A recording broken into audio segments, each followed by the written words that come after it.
അസ്സലാമലൈക്കും ഗായ്സ്. ഇന്ന് കോഴിമുട്ട കൊണ്ടൊരു അടിപൊളി ഐറ്റം ഉണ്ടാക്കിയാലോ? അപ്പോൾ എൻ്റെ വീഡിയോ ആദ്യമായി കാണുന്നവരാണെങ്കിൽ ഒന്ന് സബ്സ്ക്രൈബ് ചെയ്യാനും ബെല്ലൈക്കൺ ഒന്ന് പ്രസ് ചെയ്യാനും മറക്കല്ലേ.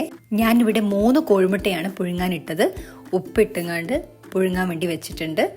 അങ്ങനെ കോഴിമുട്ട പുഴുങ്ങി തോലുരിച്ചുങ്ങാണ്ട് വെച്ചു. ഇനി ഇതിലേക്ക് ആവശ്യമുള്ളത് ഒരു സവാള ചെറുതായി മുറിച്ചതാണ്.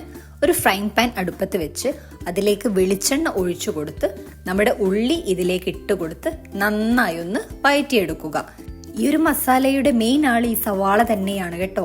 കുറച്ച് ജിഞ്ചർ ഗാർലിക് പേസ്റ്റും കൂടി ഇതിലേക്ക് ആഡ് ചെയ്ത് ശകലം ഉപ്പ് കൂടെ ഇട്ട് ഇത് വീണ്ടും ഒന്ന് നന്നായി വഴറ്റിയെടുക്കുക. ലോ ഫ്ലെയിമിൽ ഇട്ട് വെച്ച് മാത്രമേ കുക്ക് ചെയ്യാവൂ, കാരണം ഉള്ളി കരിഞ്ഞു പോവരുത്. ഇനി ഇതിലേക്ക് കുറച്ച് മല്ലിയില കൂടി വിതറി വീണ്ടും ഒന്ന് നന്നായി വഴറ്റിയെടുത്തതിന് ശേഷം 1/4 ടീസ്പൂൺ മഞ്ഞൾപ്പൊടി, 1/4 ടീസ്പൂൺ മുളക് പൊടി, 1/4 ടീസ്പൂൺ ഗരം മസാല എന്നിവ ഇട്ട് ഇതിന്റെ പച്ചമണം മാറുന്നത് വരെ നന്നായി ഇതൊന്ന് വഴറ്റി കൊടുക്കുക. ഞാൻ ഇതിലേക്ക് കാശ്മീരി മുളക് പൊടിയാണ് ആഡ് ചെയ്തത്, അതുകൊണ്ടാണ് ഈ ഒരു റെഡിഷ് കളറായിട്ട് കാണുന്നത്. നിങ്ങൾക്ക് ഏത് മുളക് പൊടി വേണമെങ്കിലും യൂസ് ചെയ്യാം. ഉള്ളി നന്നായി വഴന്നതിന് ശേഷം നമുക്ക് ഫ്ലെയിം ഓഫ് ചെയ്തു വെക്കുക. പുഴുങ്ങി വെച്ച കോഴിമുട്ട ഇതുപോലെ ചെറുതായിട്ട് വരയിട്ട് കൊടുക്കുക. ഉള്ളിലേക്ക് മുറിയാതെ ശ്രദ്ധിക്കുക. ചെറുതായിട്ടൊന്ന് വരയിട്ടാൽ മതി. എന്നിട്ട് ഈ ഒരു മസാല ഫില്ലിങ് ഇതിലേക്ക് നിറച്ചു കൊടുക്കുക. ഈ ഒരു മസാല ഫില്ലിങ് ആഡ് ചെയ്യുന്ന സമയത്ത് കോഴിമുട്ട പൊട്ടിപ്പോവരുത്.